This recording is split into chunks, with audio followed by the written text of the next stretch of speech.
pagi anak-anak.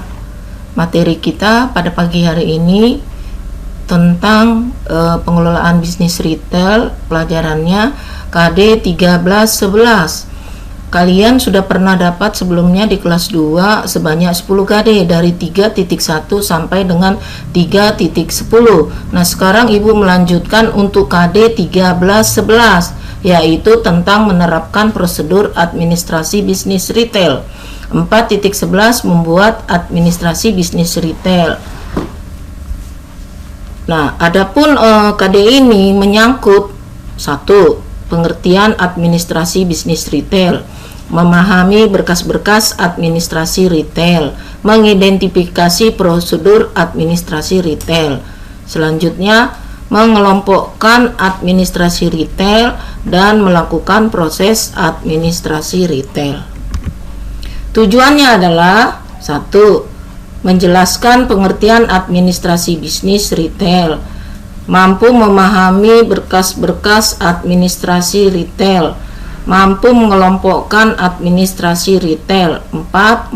Mampu melakukan proses administrasi retail dan mampu mengisi berkas-berkas administrasi bisnis retail. Sebetulnya Ibu menjelaskan pengertian yang dikaitkan dengan administrasi bisnis retail, tetapi ada kalanya tidak masalah bahwa kalian juga harus tahu apa itu tentang administrasi. Administrasi adalah kegiatan ketatausahaan yang terdiri dari berbagai kegiatan seperti pembukuan, baik penghitungan, pencatatan atau yang lainnya, dengan tujuan untuk menyediakan informasi yang dibutuhkan. Ada 3 unsur-unsur yang ada di dalam administrasi itu. 1. Adanya kegiatan, adanya kerjasama, adanya sumber daya, faktor pendukung. 14 prinsip administrasi menurut Henry Fayol. 1. Pembagian pekerjaan, kewenangan, disiplin, kesatuan perintah, kesatuan tujuan, mendahulukan kepentingan umum daripada kepentingan pribadi, pengaturan tentang penggajian, gaji, sentralisasi skala organisasi yang berdasarkan hierarki, tata tertib, keadilan, stabilisasi daripada jabatan personil, kemudian prakarsa dan solidaritas. Itu adalah 14 prinsip yang harus ada bagi yang melakukan suatu organisasi. Berarti ada 14 prinsip yang harus dia kemukakan di dalamnya. Tapi bukan berarti 14 ini semua organisasi itu menggunakan. Ada kalanya tidak semua. Kenapa? Karena perusahaan, suatu organisasi itu kan ada kelompoknya, ada besar, ada menengah, dan kecil. Kemungkinan kalau kecil tidak semua dipakai 14 prinsip ini. Sekarang Ibu mau terangkan apa itu pengertian administrasi retail. Pengertian retail itu berasal dari bahasa Prancis, retailer. Artinya dia merupakan suatu kegiatan pemasaran produk, baik itu berupa barang atau juga jasa, yang dilakukan dengan secara eceran atau satuan atau dalam jumlah pecahan-pecahan sedikit-sedikit secara langsung ke tangan konsumen akhir. Siapa penggunanya? Adalah rumah tangga atau pribadi, bukan untuk dijual kembali. Kalau mau dijual kembali bukan retailer namanya, itu namanya belanja ke grosir atau agen. Bisa beli dalam jumlah besar, Kodi, Lusin. Kalau di retail ini dilakukan secara eceran atau satuan yang bisa dilakukan pembeliannya atau dalam jumlah sedikit-sedikit, dan bukan untuk dijual kembali, tapi untuk digunakan untuk konsumsi mereka pribadi atau rumah tangga. Sekarang apa sih itu administrasi retail? Bahwa administrasi retail itu adalah sebuah bentuk usaha dan aktivitas yang berhubungan dengan semua pengaturan, semua kebijakan, semua rencana, semua apapun yang akan dituangkan di dalam suatu administrasinya agar dapat mencapai target atau tujuan perusahaan retail tersebut. Bisnis retail itu adalah sebuah bisnis yang menjalankan penjualan barang atau jasa secara eceran atau satuan dan langsung ditunjukkan kepada konsumen untuk memenuhi kebutuhan pribadi, bukan untuk dijual. Ada 5 ciri-ciri administrasi retail. Terdiri dari 2 orang atau lebih, terjadinya kerjasama, terdapatnya proses dan usaha, adanya bimbingan dan pengawasan. Yang kelima, mempunyai tujuan. Sekarang Ibu memberikan apa itu peran bisnis retail. Kalau peran bisnis retail ini bisa dilihat dari 2 sudut. Satu untuk produsen, satu untuk pihak konsumen. Itu peran bisnis retail. Nah, untuk pihak produsen, bahwa retail ini buat produsen itu sangat membantu. Satu, bisa dipandang bahwa sebagai pihak yang ahli dalam bidang penjualan produk perusahaan. Kemudian kedua, sebagai ujung tombak perusahaan yang akan sangat menentukan laku tidaknya produk suatu perusahaan. Sebagai sumber informasi yang sangat berharga mengenai produknya. Yang keempat, dapat memasang iklan, mengadakan undian, atau memberi hadiah kepada konsumen melalui toko-toko retail atau pengecer-pengecer lainnya. Dari sudut pihak konsumen, itu ada 5 peran bisnis retail. Usaha retail biasanya berlokasi di dekat rumah pelanggan, sehingga pelanggan bisa dengan segera mendapatkan suatu produk tanpa perlu menunggu lama. Kedua, memudahkan konsumen dalam memilih atau membandingkan bentuk, kualitas barang serta jasa yang ditawarkan. Ketiga, menjaga harga jual tetap rendah agar mampu bersaing dalam memuaskan pelanggan. 4, membantu meningkatkan standar hidup masyarakat.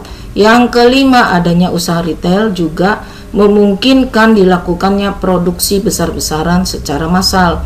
Produksi massal ini bisa terjadi karena efek adanya sistem pengecer yang efektif dalam mendistribusikan produk yang dibuat secara massal bagi pelanggan.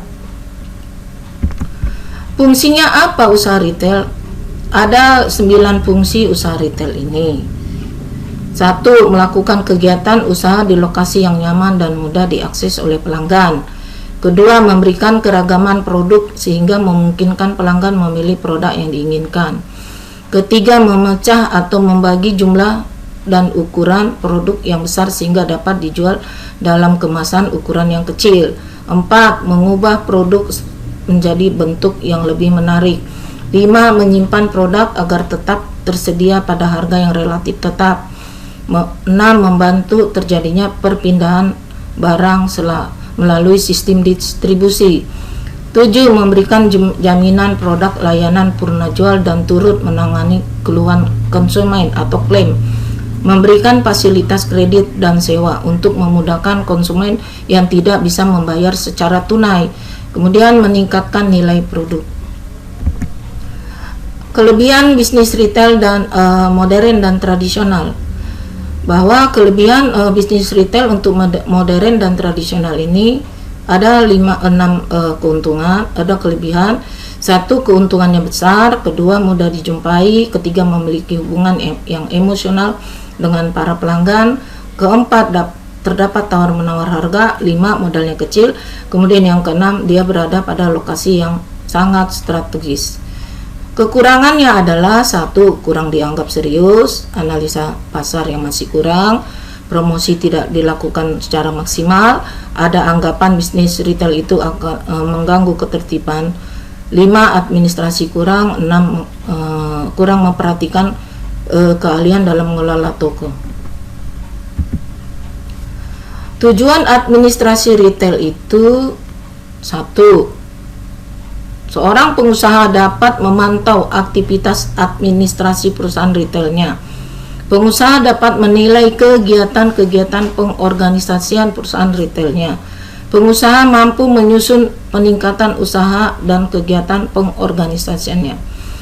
4. Pengusaha dapat mengamankan setiap kegiatan-kegiatan usaha dan organisasi perusahaannya. Itu adalah tujuan administrasi. Tujuan administrasi ini sangat penting, dianggap sangat penting dikerjakan, dilaksanakan. Kenapa? Karena dengan adanya tujuan administrasi ini ada pemantauan dari pihak pelaku bisnis retail itu akan mempercepat terjadinya target dan tujuan didirikannya perusahaan retail tersebut.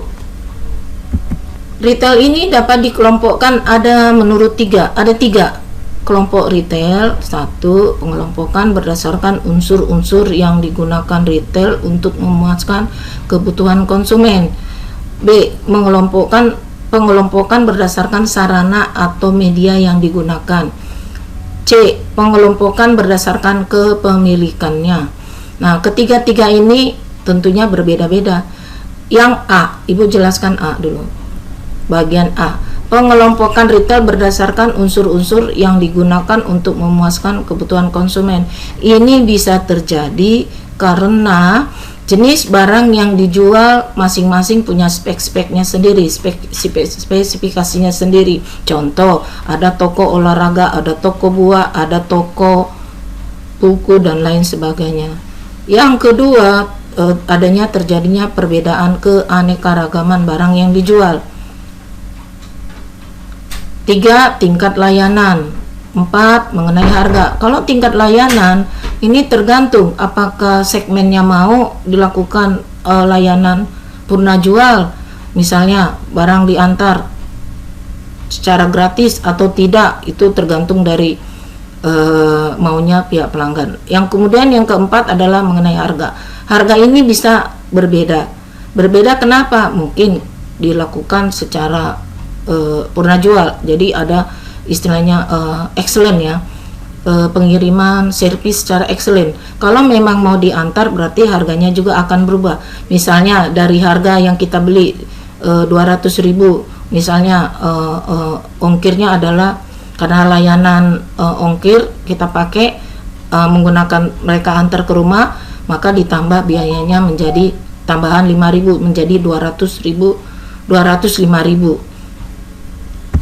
B, dari kepuasan, unsur-unsur kepuasan pihak pelanggan, di sini dikelompokkan lagi, ada istilahnya satu big box retailer. Kalau big box retailer ini dilihat dengan ukuran sama, ukuran tempat sama dengan variasi produk. Ada 5, ada satu convenience store, luasnya kurang lebih 350 meter persegi dengan produk kebutuhan sehari-hari, jumlah barang yang dijual 3.000 sampai dengan 4.000. Yang kedua, supermarket, luasnya lebih besar dari yang nomor 1, 1.500 sampai dengan 3.000 meter persegi, jumlah barang 8.000 sampai dengan 12.000 jenis.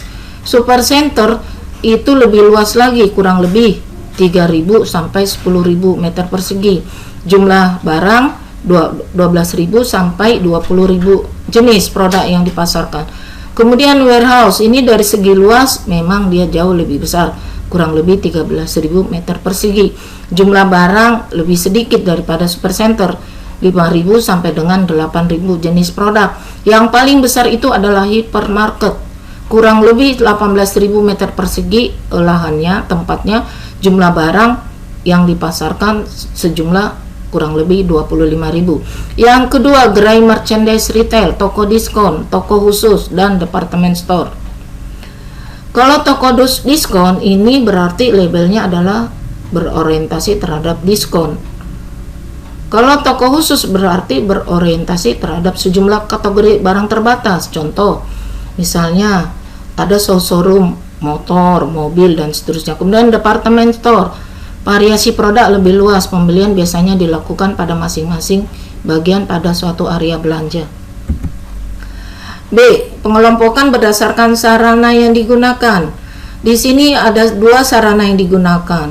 Mau ada toko berarti dia offline, ada tempat.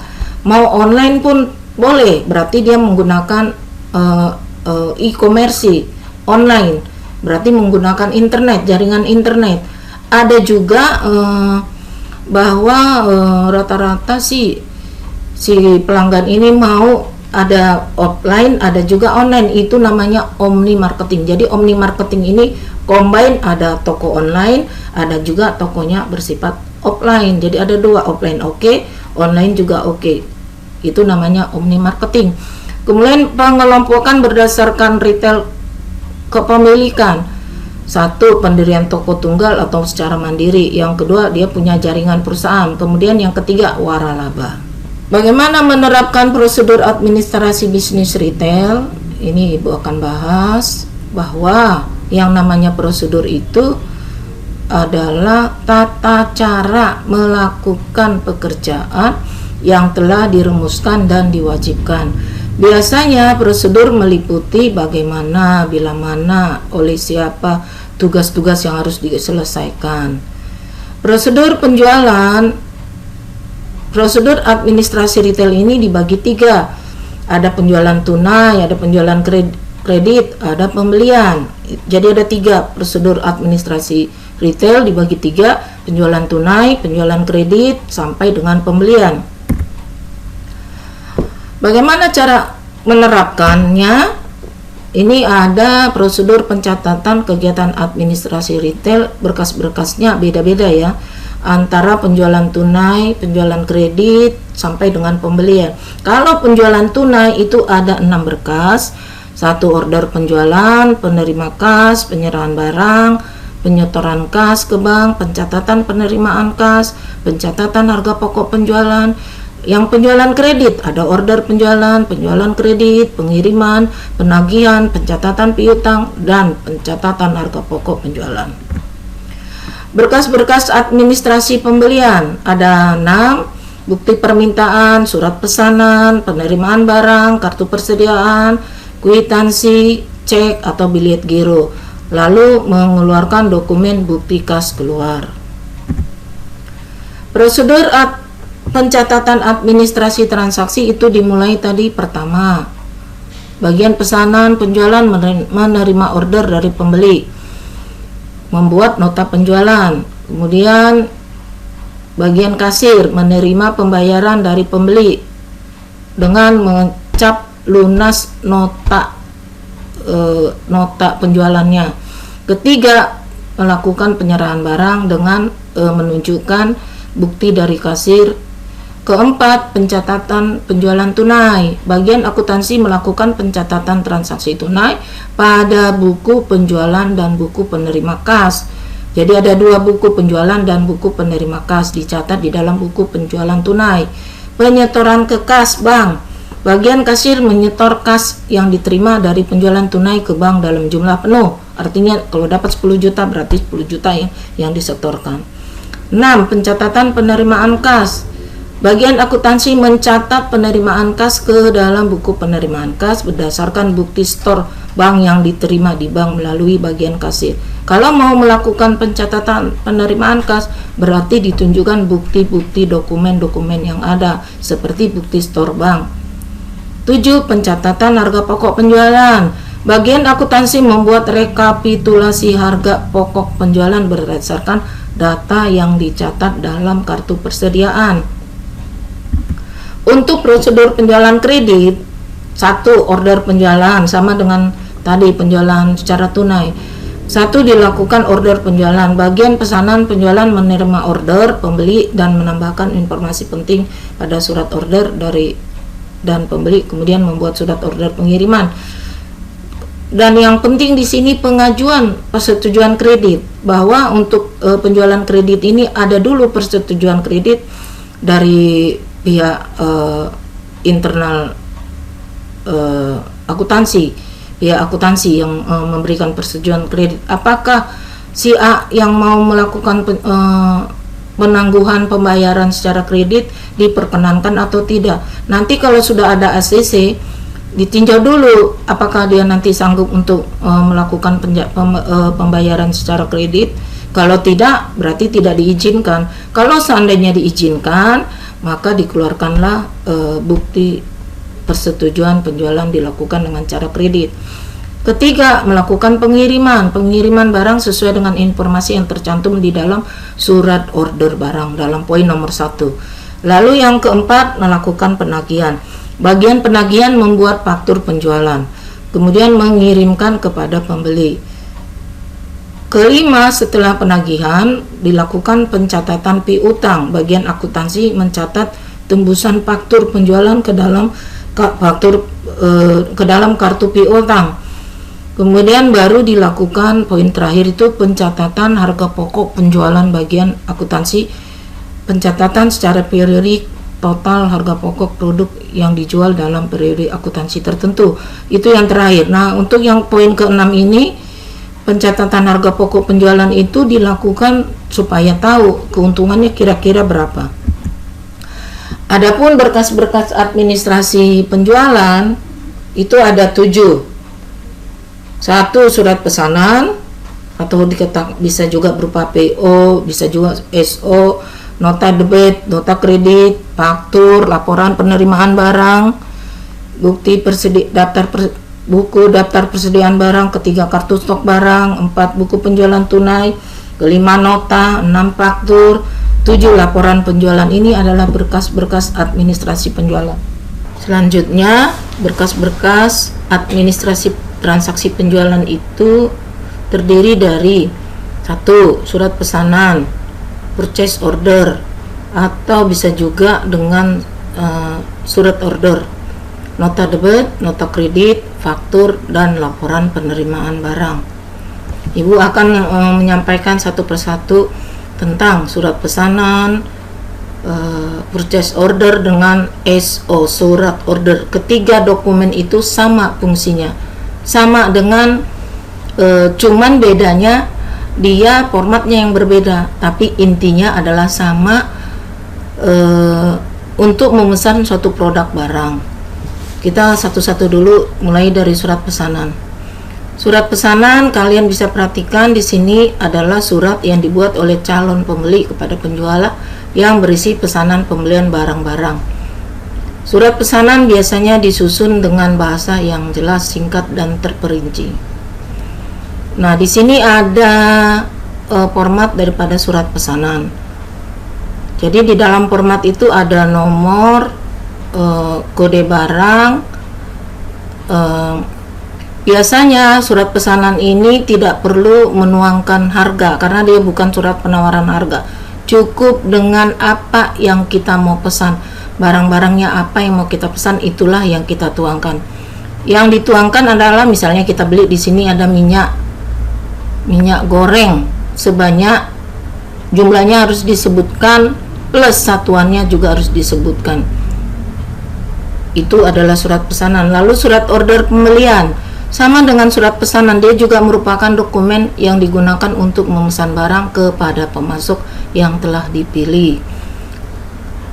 Nah, surat order pembelian ini sama juga fungsinya dengan surat pesanan, namun dia lebih rinci. Kalian bisa perhatikan di situ ada termasuk harganya, kemudian jumlahnya tertera di situ. Jadi dia lebih lengkap daripada surat pesanan. Kemudian kalau mau buat PO, dibuat dulu purchase requisition-nya. Nah, purchase requisition ini dibuat terlebih dahulu, diproses di internal perusahaan.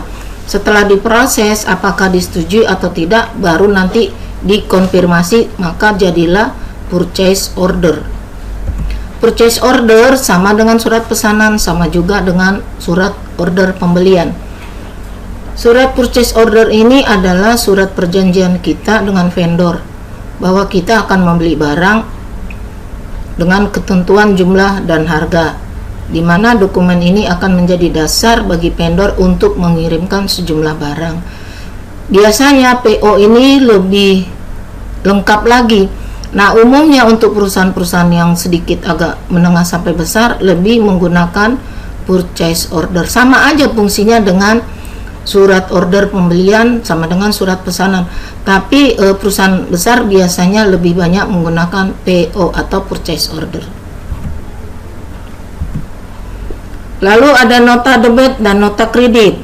Nota debit ini adalah nota debit dengan nota kredit sama-sama dia ada muncul karena ketidaksesuaian barang yang kita beli sesuai dengan pesanan, mungkin ada kurang, ada cacatnya sehingga perlu dikembalikan. Surat nota debit adalah bukti perusahaan telah mendebit perkiraan langganan disebabkan karena berbagai hal. Nota debit dikirimkan oleh perusahaan kepada langganannya karena barang yang dibeli dikembalikan. bisa disebabkan rusak atau tidak sesuai dengan pesanan dan penjual setuju barangnya diterima kembali atau harganya dikurangi. Itu namanya nota debit. Kalian lihat, perhatikan coba di sini ada dokumennya. Nah, nota debit ini kenapa dia dibuat adalah untuk mengurangi jumlah tagihan kepada pihak pembeli. Contoh misalnya sebelum terjadi komplain, itu jumlah yang tertera di dalam nota yang kita beli adalah 1 juta. Berhubung ada yang tidak sesuai, maka penjual mengurangi jumlah pembayaran sehingga perlu diadakan debit. Kemudian nota kredit. Kalau nota kredit kebalikan daripada nota debit, surat bukti terjadi pengurangan piutang karena adanya pengembalian barang dagangan atau penurunan harga karena terjadi kerusakan atau ketidaksesuaian kualitas barang yang dikirim dengan yang dipesan. Nota kredit dibuat dan ditandatangani oleh penjual. Arti dari nota kredit adalah penjual mengkredit mengurangi piutang usaha yang akan ditagih kepada pihak pembeli. Berarti yang buat nota kredit ini adalah pihak penjual memberikan kepada pihak pembeli, mengurangi. Kenapa? Karena ada yang ketidaksesuaian dengan apa yang kita pesan. Lalu ada laporan penerimaan barang. Dokumen ini adalah setelah kita pesan barang, kita perlu tahu bahwa barang itu dikirim, kita terima, maka dibuatlah laporan penerimaan barang, yang adalah memeriksa atau mencocokkan barang yang dipesan dengan barang yang ada secara fisik. Apa yang diteliti? Jumlahnya, speknya, kondisinya. Jangan sampai tidak sesuai dengan surat order, surat pesanan ataupun PO. Baru nanti dibuat nota kontan ataupun faktur dari penjual sebagai bukti fisiknya. Faktur ini ada di dalam penjualan tunai, ada juga dalam penjualan kredit. Faktur itu adalah tanda bukti penghitungan penjualan barang yang dilakukan secara kredit, dibuat oleh pihak penjual, disampaikan kepada pihak pembeli.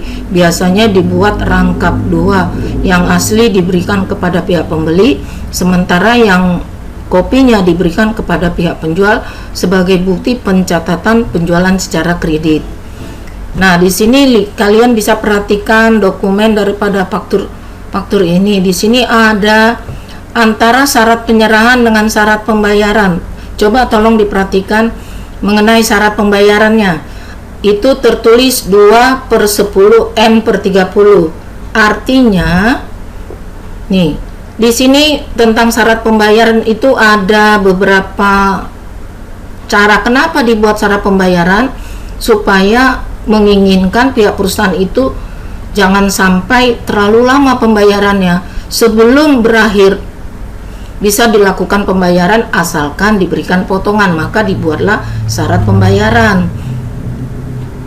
Nah, di sini ada N/30, artinya pembayaran dilakukan paling lambat 30 hari setelah terjadi transaksi jual beli.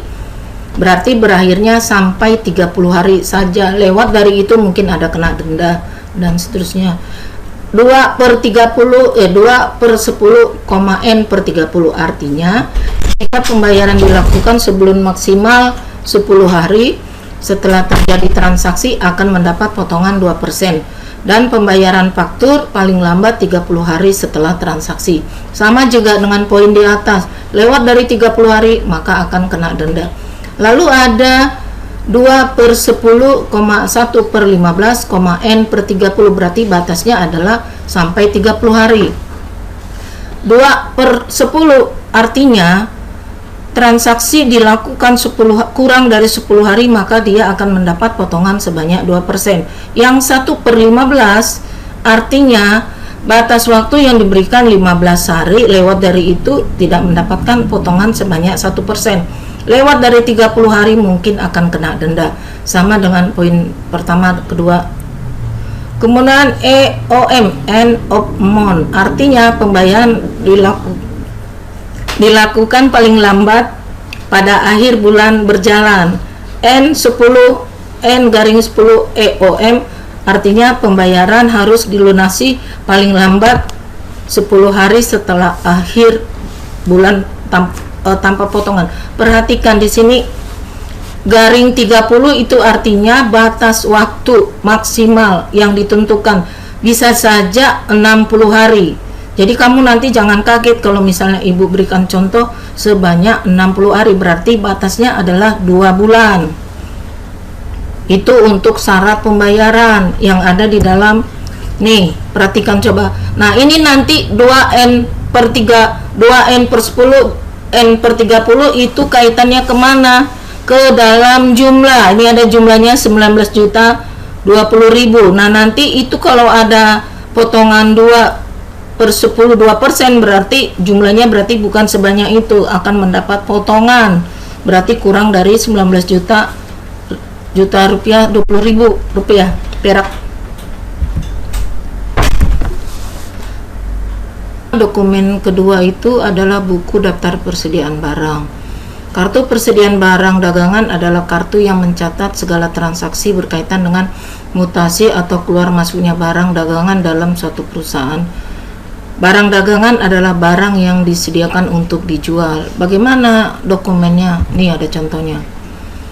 Daftar persediaan barang itu tertulis ada tanggal, ada kode barang, ada persediaan awal, ada pembelian, ada penjualan. Nah, pembelian dengan penjualan inilah yang dikatakan mutasi, pergerakan, sirkulasi dengan tersedianya barang yang siap untuk kita jual. Ada harga beli, terus ada harga persediaan awal, kemudian saldo akhir, sisanya berapa dari beli dan jual. Misalnya dibeli stoknya ada 50, dijual 30, maka saldo akhir adalah 20. Nah, harga belinya berapa? Berarti ditulis di situ di dalam nilai persediaan akhir. Jumlah persediaan akhir adalah perkalian dari saldo akhir dikali dengan harga beli. Ingat, harga beli belum ditentukan berapa marginnya, berapa keuntungannya. Ini untuk daftar persediaan barang. Kemudian ada kartu stok barang, adalah dokumen yang berisi informasi tentang mutasi masuk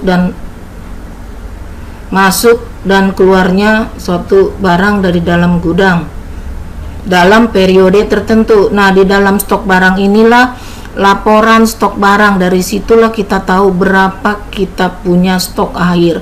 Untuk acuannya adalah untuk mengorder kembali, membeli kembali, supaya ada stok barang yang kita punya. Contoh misalnya di sini ada contoh terlihat di layar, ada CPU komputer, stok awalnya 2, harga barang 3, sekian, keluar stok akhirnya adalah 2, sehingga dia tidak punya lagi berapa stok barangnya. Nah, kalau memang sirkulasi beli CPU komputer ini masyarakat konsumennya cepat, maka harus diadakan stoknya minimal 2 atau sesuai dengan manajemen pada retail tersebut. Yang diinginkan itu maunya berapa. Nah, yang dikatakan dengan kartu stok ini adalah salah satu opsi melacak inventaris barang yang kita miliki di dalam suatu perusahaan. Jumlahnya ada berapa, sehingga kita tahu stok yang ada jumlahnya sekian, sehingga kita tahu untuk melakukan pembelian barang kembali. Nih contohnya ada nih. Fungsinya apa? 1. Mencatat pergerakan stok sebagai dasar dalam melakukan pembelian. Untuk mencatat pergerakan stok masuk dan keluarnya berasal dari transaksi harian perusahaan. Misal barang masuk dari supplier, returnnya berapa, dikembalikan berapa, keluarnya berapa, baru dilakukan pemakaian barang tertentu. Kemudian kedua, untuk mengontrol stok, berapa jumlah stok yang masih ada di dalam kartu stok yang ada. Kemudian yang ketiga, mencegah terjadinya kecurangan oknum tertentu.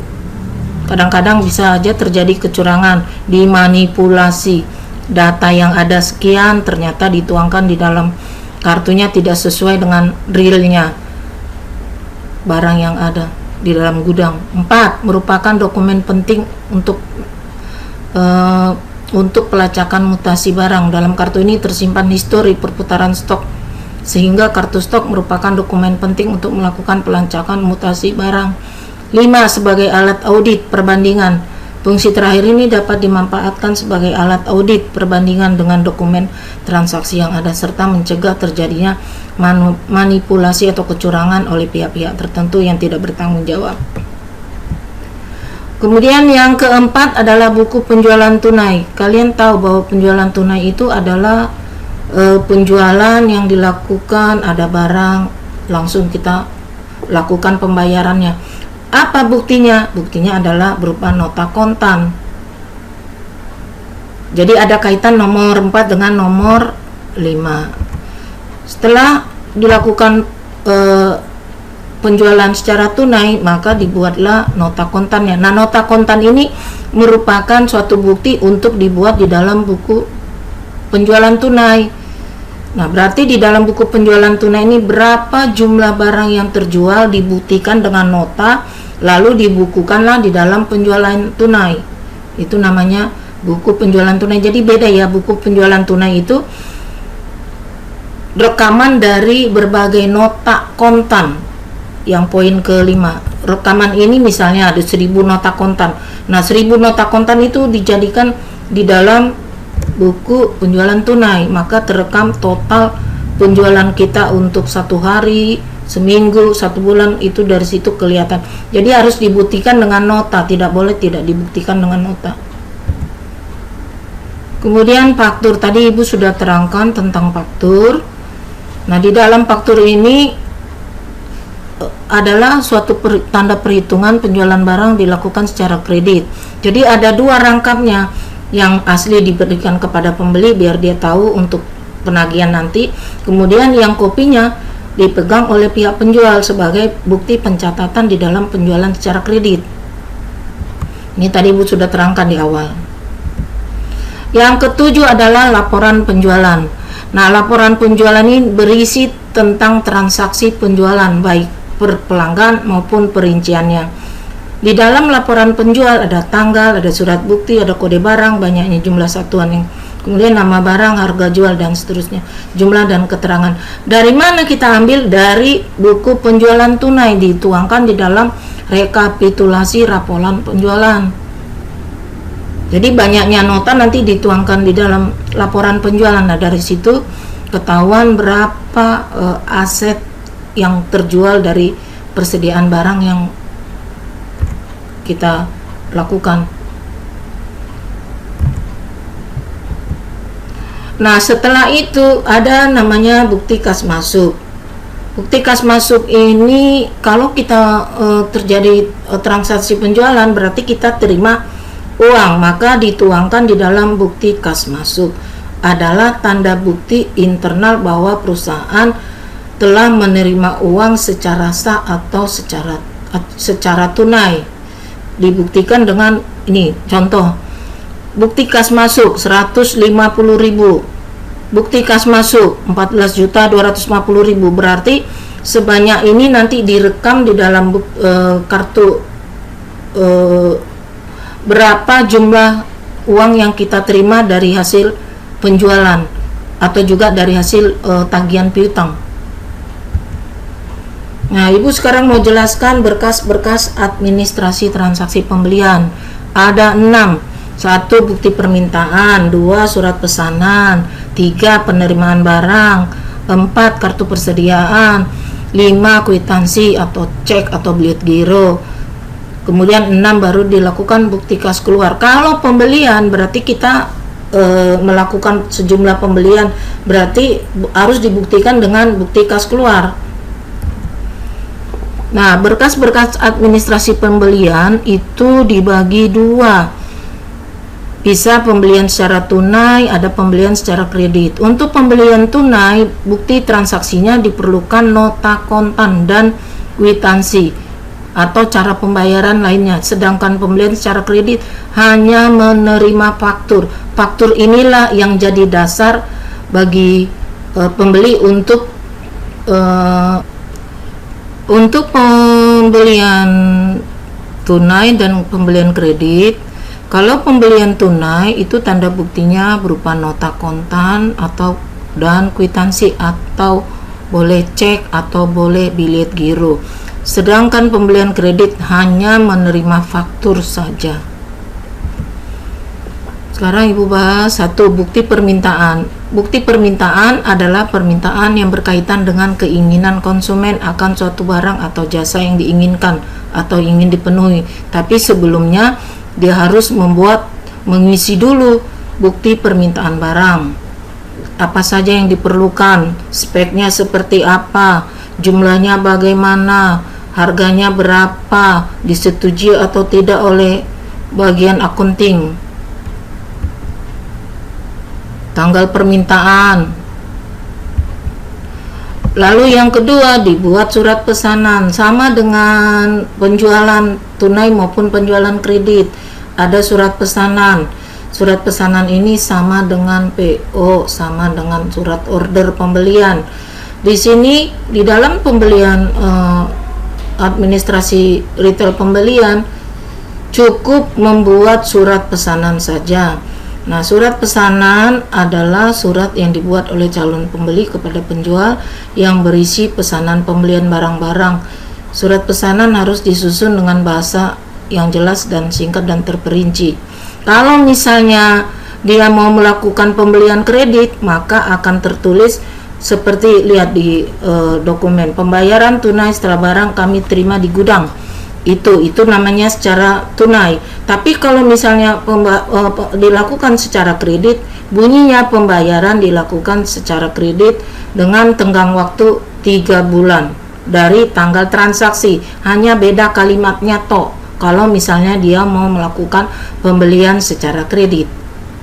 Tapi kalau tunai berarti cukup pembayaran dilakukan secara tunai setelah barang kami terima di gudang ataupun di kantor perusahaan. Lalu yang ketiga, setelah barang kita terima, kita buat bukti penerimaan barangnya. Nah, bukti penerimaan barang ini adalah apakah sesuai fisik dengan yang kita terima. Kita terima barang, berarti ada laporan penerimaan barang, itu kita cek satu-satu, dicek satu-satu apakah sesuai dengan surat pesanan ataukah tidak. Makanya boleh dikomplain, diklaim, dikembalikan barangnya dengan catatan tertulis di laporan penerimaan barang. Kemudian setelah kita terima barang, kita buat di dalam kartu persediaan barang dagangan. Nah, di dalam kartu persediaan ini tercatat berapa barang masuk, berapa barang keluar. Ibu lanjutkan. Dokumen keempat adalah kartu persediaan. Ini ada di dalam administrasi pembelian. Kartu persediaan barang adalah kartu mencatat segala transaksi yang berkaitan dengan mutasi keluar masuknya barang dagangan untuk dijual kembali, tinggal stok. Ini ada contoh lain daripada kartu persediaan barang.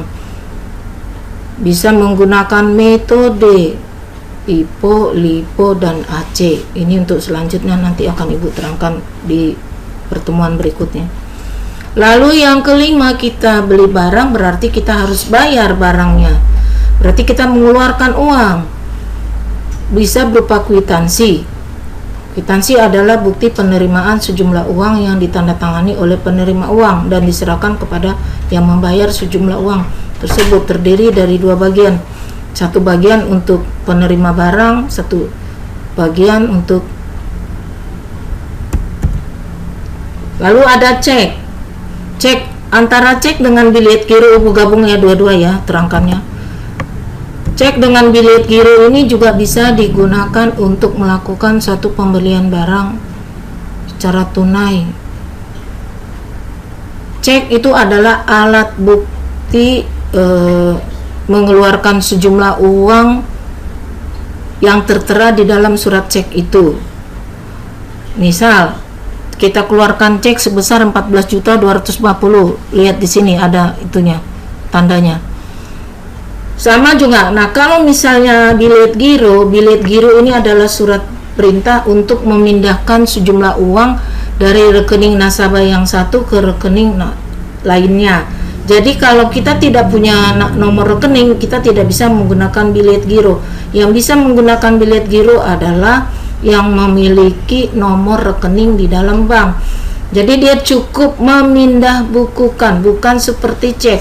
Kalau cek adalah surat perintah, segera cek kita terima, bisa kita langsung cairkan itu uang. Tapi beda dengan bilet giro, yang terlihat adalah pembukuan kita bertambah atau berkurang. Otomatis berkurang karena kita lakukan di sini adalah pembelian barang. Berarti dari 100 juta misalnya kita beli barang 20 juta, berarti di rekening kita berkurang sebanyak 20 juta. Saldonya adalah 80 juta rupiah. Terakhir, karena kita membeli barang berarti sama seperti tadi, menjual berarti kas masuk. Kalau kita beli barang berarti kas keluar. Bukti kas keluar adalah tanda bukti bahwa perusahaan telah mengeluarkan sejumlah uang tunai untuk pembelian dengan tunai atau membayar gaji karyawan, bayar utang, dan biaya-biaya lainnya. Berarti dibuatlah surat bukti kas keluar sebagai tanda bukti berapa uang yang kita keluarkan dengan tenggang waktu. Nah, ini nanti bukti kas keluar ini akan kita berikan, dicatat oleh bagian accounting, direkam di dalam pencatatan pengeluaran uang kas karena efek dari membeli barang. Oke, selesai ya, tayangan materi ini selesai, Ibu sudahi. Kalau nanti ada yang kurang mengerti, silakan komunikasikan dengan Ibu. Boleh kamu WA atau boleh pakai telepon. Nanti Ibu akan berikan tugasnya. Terima kasih.